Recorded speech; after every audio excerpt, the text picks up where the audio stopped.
think when people taste it, it sounds really complicated, but it's actually pretty quick. It's probably a dish that can be cooked up in a half hour or less.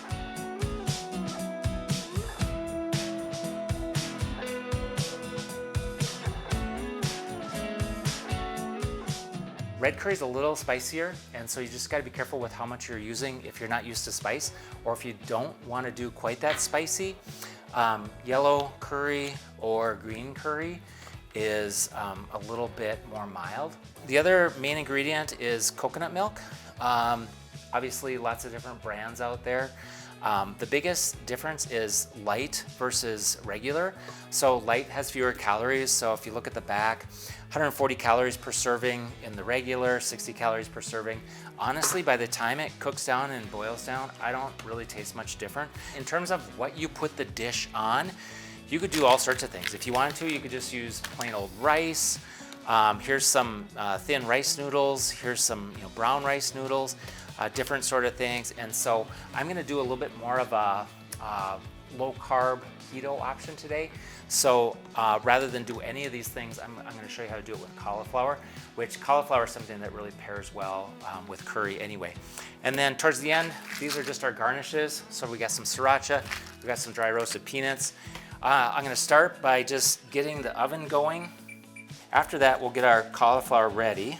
Now we've got our cauliflower ready to go. This is just a basic cookie sheet. You can use any kind of oven pan that you wanted to. I already did some olive oil over the pan, so I'm just gonna put a little bit more on the top just to help with the roasting.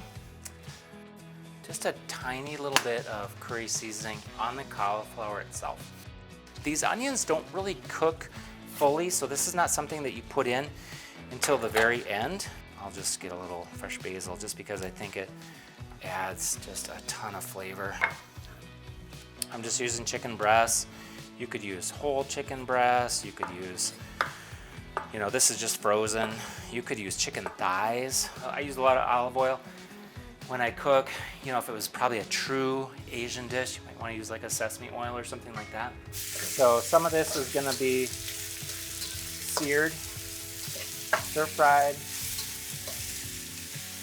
and then some of it's just gonna be cooked in the sauce. And we're gonna add our sauce, stir it in so it's all mixed around in the chicken. And then here at this point, I'll turn it down to low. This is when we'll add our coconut milk. So the last 5 minutes or so of cooking, that's when I'm gonna add this stuff. Again, we don't wanna cook it too long because it'll get really soggy. I think peanuts add a ton to an Asian dish. And so I do like to have some chopped peanuts. We got a really nice yellow brown color, and so we know that that's done, and it's soft also.